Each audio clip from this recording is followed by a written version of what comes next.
বেড়েছে ফুল চাষিদের কর্মব্যস্ততা।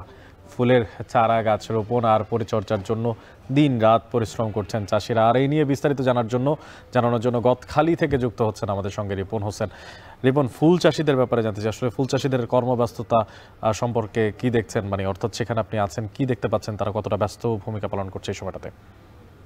আর চাষিদের সাথে কথা বলেছি, তারা যে সামনে যে দিবসগুলো রয়েছে সেই দিবসগুলোতে ফুল চাষ করতে তারা ব্যস্ত সময় পার করছেন এবং এই সময়টাই কিন্তু তাদের ব্যস্ততা বেশি থাকে, কারণ এই সময় ফুল তারা চাষ শুরু করেন এবং সামনের যে দিবসগুলো রয়েছে, বিশেষ করে 14 ফেব্রুয়ারি, 21 ফেব্রুয়ারি, 16ই ডিসেম্বর, এই যে দিবসগুলোকে তাদের রেখেই কিন্তু তারা ফুল চাষ করে থাকেন। তো খেতে খেতে যে রং বেরঙের ফুল শুধু কৃষকের মনে আনন্দ দেয় না, এ থেকে অর্থনৈতিক ভাবে কিন্তু তারা স্বাবলম্বী হয়ে থাকেন। এই যে দিবসগুলো রয়েছে, এই দিবসগুলোকে এবছর এই মৌসুমে প্রায় 500 কোটি টাকার ফুল বিক্রি কিন্তু টার্গেট তাদের রয়েছে।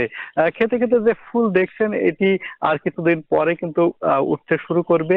কৃষকরা যেটি জানিয়েছেন, অন্যান্য বছরের তুলনায় এবছর আবহাওয়া অনেকটা ভালো রয়েছে, শীত কিছুতে আগামী আসছে এবং আবহাওয়া ভালো থাকায় ফুলের রোগবালাই এবছর কম হয়েছে। সামনের যে দিনগুলো রয়েছে, যদি ভালো আবহাওয়া থাকে এবং রাজনৈতিক প্রেক্ষাপট যদি ভালো থাকে, তাহলে হয়তো এই ফুলের দাম তারা আরো ভালো বেশি পাবেন বলে তারা আশা করছেন। তারা আশা করছেন যে যে মৌসুমগুলো রয়েছে, মৌসুমে ফুলের দাম যদি ভালো থাকে তারা লাভবান হতে পারবেন। যদি দাম কম থাকে, রাজনৈতিক প্রেক্ষাপট খারাপ থাকে, দেশে বিভিন্ন বিশৃঙ্খলা হয়, তাহলে ফুলের দাম কমতে পারে। তবে রাজনৈতিক প্রেক্ষাপট ভালো থাকলে ফুলের দামটি তারা ভালো পাবেন।